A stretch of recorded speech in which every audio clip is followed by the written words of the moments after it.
Okay. Just checking everything's going live. We're changing platforms up a bit here. I'm going live every night, as you know. It's Matt Bailey here from the Scotch Malt Whisky Society. Thank you so much for tuning in, as I say, for being a part of the stream, for actually coming along for the ride. I'm going to just check that everything's going... Oh, I'm live. I've been live for 30 seconds. It works. I'm alive. What a day. You know what? Welcome to you all. Hello, everyone. I hope everyone's well. My name's Matt Bailey. I'm the National Ambassador for the Scotch Malt Whisky Society.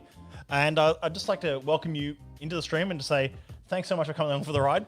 Tonight, we're talking about Outturn. Tonight, we're doing a little bit of a chat on this week's Outturn. It is, of course, the Outturn week this week. So that means that we have all the goodies from Outturn coming up. So this Friday. Yeah, no, look. Hi, darling, says Alex. Good to see you. Evening, Matt from Gary. Good to see you. How good is that countdown before you went online? You know what? It's pretty good. I'm pretty happy with it, I'll be honest. Because it means that I'm able to... Irina, that means I'm able to sort of like give a proper countdown so you know it's going to start at 7 rather than sort of like it's, you know, it's something different. Look, Rob Akers asks, what's this StreamYard thing? Okay, look. Zoom is great, and previously, I'm going to give you some real boring technical knowledge here. Previously, what we'd be doing is we'd be going to Zoom, and then we'd be using a restreamer to broadcast to Facebook, YouTube, Facebook, all that kind of stuff, even Twitter, even LinkedIn if we wanted to. However, I found that it's a bit clunky, and it's sort of like it's going from platform into platform into platform kind of thing. This one is native. This one sort of works directly into Facebook. Gives me a bit more options like this over here, this live with SMWS, as you can see along the screen there. And I can also do personalized shout outs in the stream, all that kind of stuff. Look, I hope you like it. I hope you do. I'm going to use it for a little while, see if it works. We used this on Friday night with the stream with Andrew, the live stream. So I'm just going to make sure I'm not missing any comments though, because joining a live stream for the first time here. Glad to be here. Oh, look at that. That's really cool. Zach Bowen, you know what, Zach? Welcome, mate. And I'm glad to have you along, Zach. If you don't, I think I can see some people's names and some people names don't come up. I think you have to authorize StreamYard to know who you are on Facebook or something like that. Privacy stuff, you know, which is probably a good thing, actually. Let's be honest. We could probably all use a bit more privacy online. That's one of those discussions. But this is not a rant Monday. This is not a Monday rant. For those who don't know, I usually have a rant on Monday nights. Now, those would be where I'm having a chat about something that has riled me up and got me all excited that I need to talk about. Tonight is not the night. Got my cup of tea though. Hold on. Big Earl Grey. That's the way. Okay. OBS is the way to do it. Also, g'day, mate. Yeah, look, thanks so much. Look, thanks, Sasha. Yeah, so that's really where I wanted to start with by saying just we can do things like that. So when you can see now on the screen what I've done, I've put Rob's comment up, so you get a bit of a live stream of the comments as well, which I think is kind of fun, and I can also throw a few things up on the screen here and there. There you go, like this important one where I say, hey, join the society before the 31st of July to go and draw to win that bottle of 64.97. If you're a member and you refer a friend, you're in the draw. If you join the society between now and the end of July, you're in the draw. Simple as that. Going to take home a $200-something bottle of whiskey, which is pretty cool. This is the Outturn preview. Here it is, your July Outturn Big Bang Fireworks. It's our sort of wintry kind of Outturn, but the idea behind the theme with this one is that there's some Big Bang flavors. As in, like, there's quite a diverse range of flavors available. Now, I could say that just about any month, really, and it's true. There's a lot of flavors that we like to throw out every month. All the weird and wonderful things that we get to offer up. Smooth flippers. Rants about it not being a rant. You know what, Seamus? I could do that. I could rant about it not being a rant tonight. Smooth flippers. Yeah, you know what, Seamus, you're up on the screen now. That's it. So rants about it not being a rant. Look, that's true. I'm not really ranting tonight. There are some things that are driving me mental that I could rant about, but I want to fully form my thoughts on that first because it's only happened in the last hour or two. So it's sort of been, I've been like, Anyway, but truth be said, there's been some fantastic things happening in the local scene, and some fantastic things happening elsewhere, and some not so fantastic things. But that's all part and parcel of working in whiskey. I'll be honest, I see most of it, and I get to say, I think this is great. I think this is terrible. It doesn't matter. It's just one guy's opinion, but whatever. Recommendations from Nick Hughes. Zach, I've put your comment up on screen there. Any recommendations for winter whiskies in Outturn? I've spoken a bit about this before. I like my sort of lighter summer kind of whiskies, like sweet, fruity, and mellow, young and sprightly, that kind of stuff. I love them during summer. They're just really lovely in summer to enjoy those bright tropical flavors. However, in winter, I like to settle in with some sherried whiskies and some peated whiskies a bit more. I'm not a big peated whiskey drinker. I love my peated whiskies, but I know some people are just like, are like peat or bust kind of people. I'm not one of those people at all.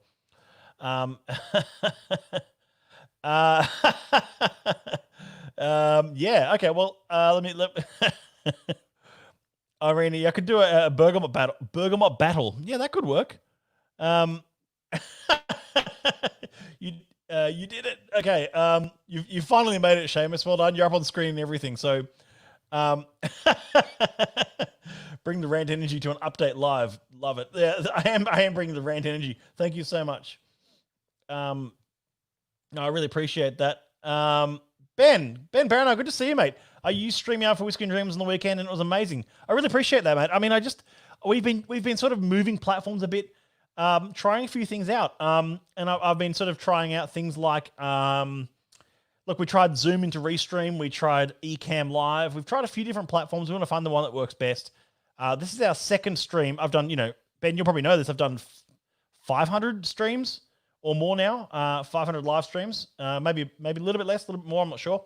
Because it's over a year now. It's more than a year, so it's a year and 3 months of every night doing live. Yes, with exceptions. There's a couple of nights where I haven't gone live, but you know what? It's a pretty good track record. But talking platforms, look, we're getting a bit technical here, but it's. I really appreciate that comment, Ben. It's true. Yeah, it worked great. It looked like everyone enjoyed it. That's fantastic. Hosted my first live tasting in Launceston, Tas Friday night. The SMWS Dram was a cracker. Mark, you legend. I'm so glad to hear that. I'm going to pop your comment up, even though you're listed as Facebook user. I think you've got to authorize Facebook to, like you or something. So, okay, fantastic. Bringing the energy, as people are saying. Yeah, I really appreciate that. Okay, here we go. So I'm going to turn that ticker off because it's driving me mental. So here we go. I'm going to talk about Outturn. That's what I'm trying to get to. I've been 8 minutes in and I haven't said anything about it yet. Outturn is this Friday. It's our monthly Outturn. Every month we release a big bunch of whiskies. And we're hoping that that's going to increase over time as well. We've got more and more coming in, which is, I always say that, but it's true. There's a lot of good whiskey coming in, which is great. And I think you're going to see between August and Christmas this year, a landslide of good whiskey coming in. And including this issue as well. I mean, from July, really. I mean, but this is it's a bit of a smaller Outturn, this one, slightly smaller than we're used to, but it's still lots of good whiskey in here. So I'm going to start with Malt of the Month. Malt of the Month, as I've said before, is something that Andrew picks out as our cellar master, of something that's really approachable, really fun, and we can drop a few dollars off.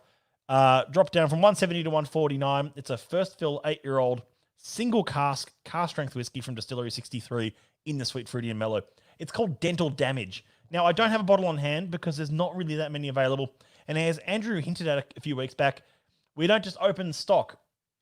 We want to make sure that all the bottles are available for members first and foremost.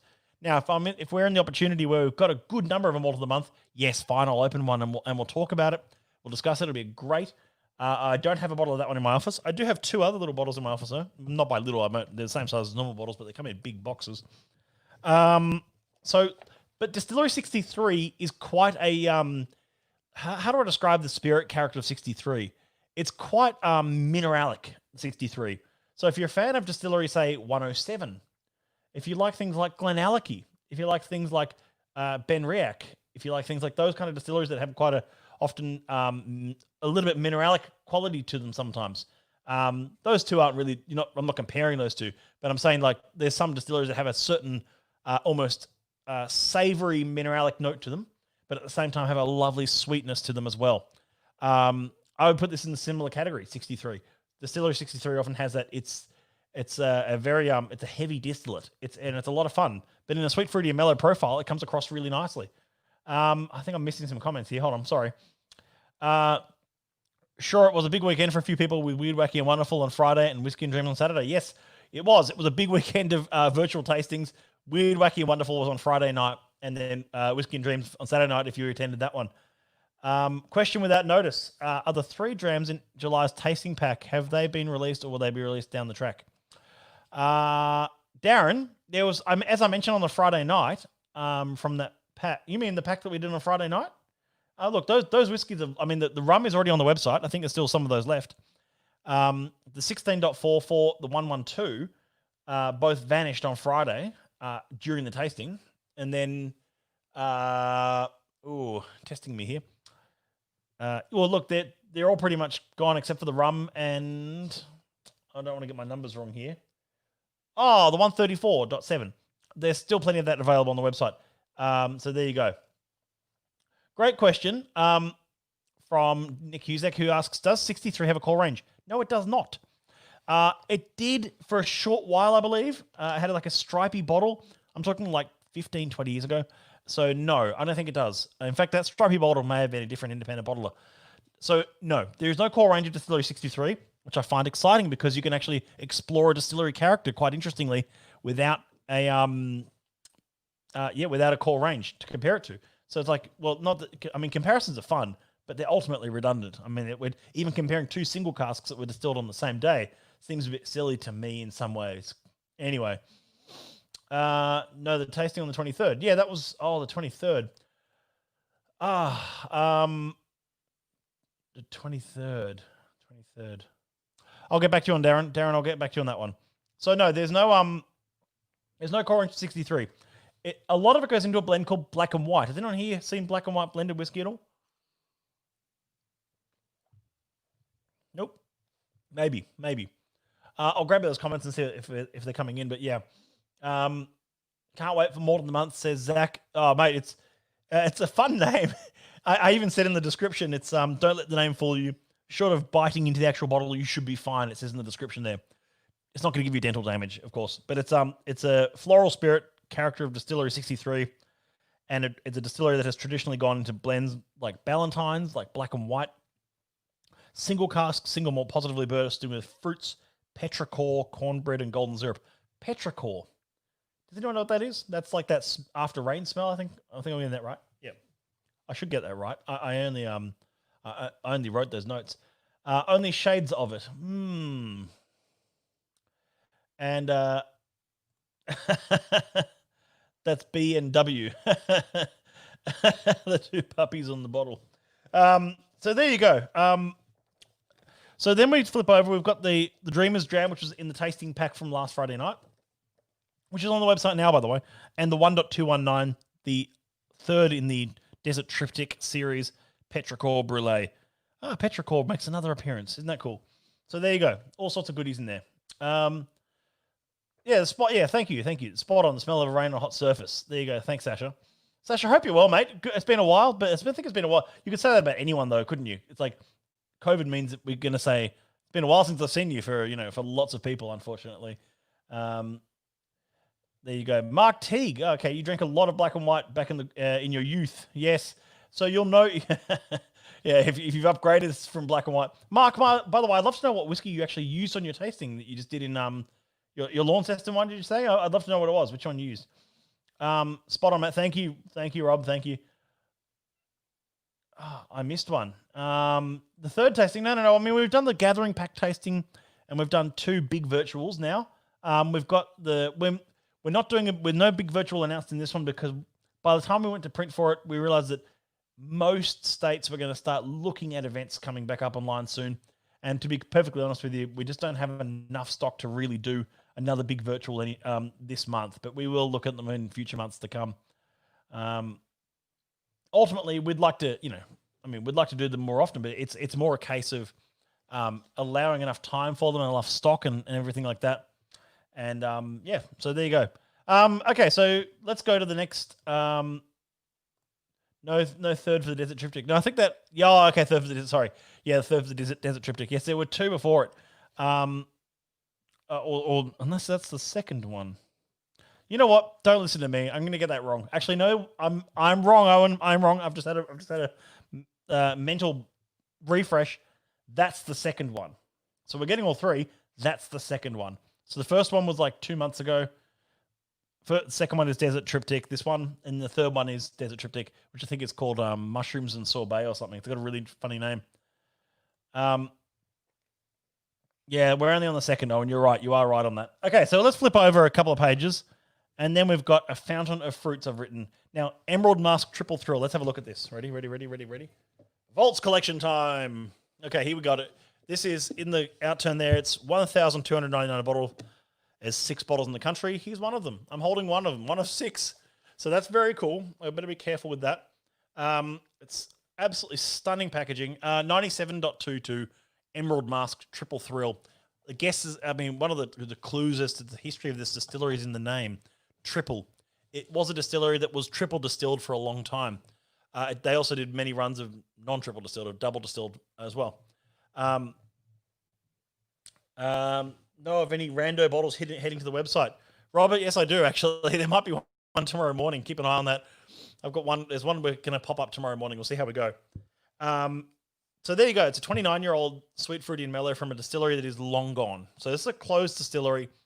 It's a single cask from this distillery, which is unusual. There's a lot of single malt that sort of found its way to the market in the years following its closure. And it is true, this distillery had many periods of ups and downs, as in both open and closed, but also the fact that they lost so much, as in like some of the spirit that was released under their name wasn't very good. Some of it wasn't very good. But this one's passed the panel with flying colours and was deemed good enough to be a Vaults Collection bottling. No, Robert, let me clarify my position on packaging. Now, I've talked about this before, and you must remember this, which is why you're mentioning it. I've got no problem with nice packaging, but it has to be befitting of the product. If you take a whiskey that is 2 years old and has spent 2 years in an active wine cask, and then you think it's worth $2,200, and you put it in a satin coffin box tube thing with gaudy labels and stuff. If you do all that, that's not befitting of the product. I think once you're getting into that realm of 29, 30, 35-year-old, 34-year-old, as we've got coming up, whiskey, then you're sort of like it deserves a bit of treatment, I think. And it's there you go. So 12.26, the Fruit Pickers Tipple, 4 grams from Distillery 12 were featured last Friday. Over 40 people in attendance. Very, very cool. Mark, that's very cool. So you featured the 12.26 at your tasting. Yes. That's very cool, Mark. Good to hear. So there you go. Look, yeah, Seamus, you're right. I mean, I don't know which who beat you to what, but I'm going to say it's true that it has to be befitting of the product. So, yes, if you have a nice 40-year-old something, single cask strength whiskey that is unbelievable quality, and when I say unbelievable quality, I know I'm talking on brand here, but honestly, we've won the Independent Bottler of the Year award 5 times out of the last 7 years, 3 times in a row just now. So 17, 18, 19. For good reason, because of the quality of what we're releasing. And I did a full live stream on the tasting panel just about a week or two ago to see the extent of detail that goes into that. So that's really important. David and/or Caroline Taylor writes, anything good? My wife's 50th next month. David, I think you've asked me this before. And yes, lots of good. In fact, I'm going to move on now. And I'm skipping forward a few pages on Outturn here. This would be befitting of a 50th. This is a 1989 single cask sherried whiskey from Distillery 53, an Isla whiskey. A 30-year-old example that has had full maturation in refill sherry. I'm going to pull this one out carefully. There we go. Look at that. Lovely. It's very quiet. What's very, very quiet? Quite very. It's very dark. As you would, it's not super dark. I mean, it's got a lovely amber shade going on through that green glass that you can make out. compared to like a bourbon barrel or something. So there it is, the Let the Tempest Tout and Blow, a 30-year-old peated whiskey. Now, this is something kind of rare, obviously. It's like super rare, and that one's available in Outturn on page... page 14. And it's also via ballot, just like the other one. So it's $10.99. I think it's very, very, very reasonable, if I'm being honest. You might think differently, but that's up to you. I think it's very reasonable for what it is for a 30-year-old single cask from Islay. Given what they end up going for these days and everything, we're very careful about pricing because obviously we price according to what it actually costs to acquire or mature, not sort of, we don't charge secondary as we see some people doing. We don't charge, that's my rant. You know what? You want me to get on a rant? Is that I think that they're very good value to be had on the top end as well as at the bottom end. And I think it's just got to be a difference in approach. And I think that's quite important. Distillery 12. Nice. Yeah. Seamus, I'd hope you'd find that distillery nice. Yeah, we've had a lot of good 12s lately in the last couple of years. They've all come through. They've mostly been sort of that sort of 9 to 12-year-old bracket of mostly first fill bourbon barrels. And they've had that lovely sort of rich sweetness in a first fill ex-bourbon as single casks. We have had a couple of, there was a 35-year-old from Distillery 12 last year, which was a very, very small outturn given the age on it. And there was a couple of others here and there we've had. I think it was a 15-year-old. There was something else. But it's a diverse distillery, just as many others are. So there you go. $10.99 bargain. Yeah, there you go. Now look, Rob. Well, you've got a keen eye. I do have a copy of the 2020 Malt Whiskey Yearbook. I'm going to send this copy to Darren Howie. Why am I sending it to Darren? Darren, I hope you're still watching, because I forgot to send this to you for the best looking setup for the last virtual tasting. So I'm only a month behind. I'll send this to you, mate. It's a lovely book with all these, with like a proper rundown on each distillery in Scotland and sort of a bit of a summary of what else is going on around the world in malt whiskey. It's basically, it's the whiskey Bible in many ways, as opposed to Jim Murray's Whiskey Bible. In this one has all the answers. It's like it's only not even a very big book, as you can see. It's what is it, 200 something pages? 280 pages. So it's not a massive book, but it covers so much. And Darren, I'm going to send you that. That's a copy on me. There you go. So I'll send that off to you tomorrow. You had a great setup out the back there of your house, or at the front. I don't know exactly where you were, but that sort of sunset and tuning in for our virtual. So I really appreciate it, mate. An awesome photo, awesome questions you've been throwing out as well, and along with everyone, of course. $10.99. I already read that comment. Damn it, I read it again. Who's the fool now? Okay. Where are we up to? I'm going to make sure I'm not missing any comments over here as well.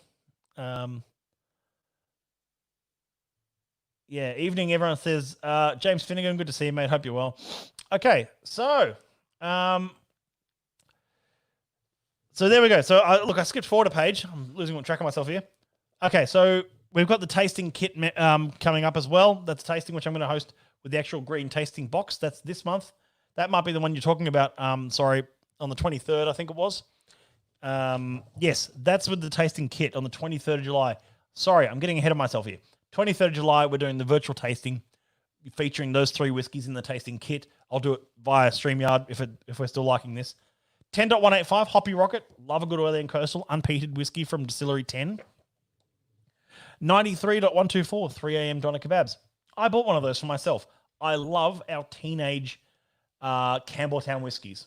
Whether they come from Springbank, whether they come from Glengyle, whether they come from Glen Scotia, doesn't matter. Love them. There's a certain oily maritime coastal note to them that is just unbelievable on the mouthfeel on them. So miss that at your own peril, honestly. And there's still a couple up on the website. I can't believe there are. Perfect finish to a perfect day, a 66. You know what? There's not a whole lot of 66s coming through. We had a really good run there for the last couple of years. The number of peated whiskies is increasing, of course, but 66, we've had a lot of 66, and we don't have heaps coming in the next few months. So if you do want to miss out on a good one, that's a good one. What is it? I'm going to get my numbers wrong here. It's an 8-year-old, second fill. Awesome. Salty sea breeze and touch of spice, earthy floral note, lovely. A nice old 29 in there, of course, as well. Now, this might be, if you're thinking of splashing out on a nice bottle and the Vaults collection might be a little bit out of reach, you can also go for a moment of warmth. It's a 29.267, a second fill bourbon barrel distillery 29. Banger. That'd be so much fun. I've talked about the two Vaults collection bottlings here. Then, of course, there's a 53.315 beast, heavily peated. A heavily peated 53. That's exciting. So there's two 53s on one page there. You've got the Vaults collection and you've got Beast. And Beast is a younger one that obviously has a different approach to it, much more sort of like brash. It's a big 53, that one. Very, very peated. It says here, struck by a gigantic wave of seaweed and sea salt. If you're starting tasting notes with gigantic and seaweed and sea salt, it's a big whiskey. That's going to be a proper winter drama. I think it'll vanish pretty quickly. Viscous citrus and smoking jacket gin. Yes, we bottle some gins. They've been very popular, actually. And it's often members coming out of the woodwork that haven't picked up something in a while have picked those up, which has been really cool to see. Some different spirits coming through. Big and bountiful and a little extravagant, the two rums here. R1.5 is already on the website, but R11.8, I love R11s. I talked about R11 a couple of weeks ago. They're so they're very agricole-y, very what's the word for it? Not very they're not those big sort of red, sweet, syrupy kind of rums. These are much more quite organic. You can taste the sugar cane kind of rum.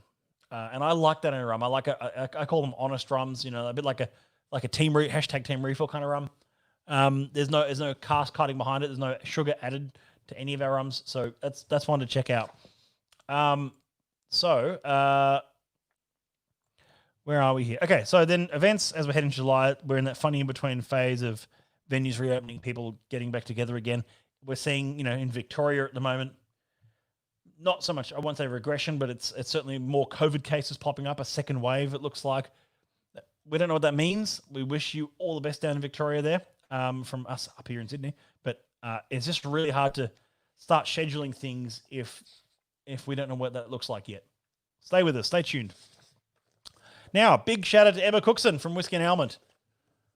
Single cask recipe. She created a whiskey chocolate cake.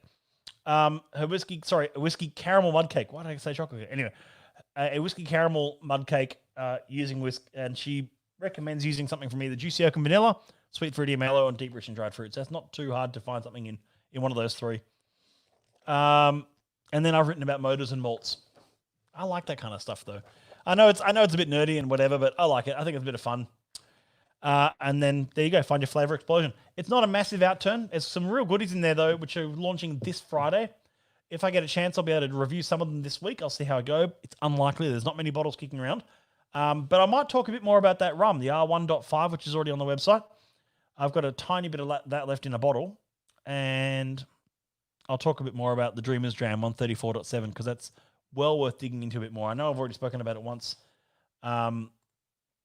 But, you know, it's worth going into again. Sam Lucardi, thank you so much. Awesome recipe. Don't thank... Oh, I'm not saying thank you. I'm sure Emma would appreciate seeing that because it's...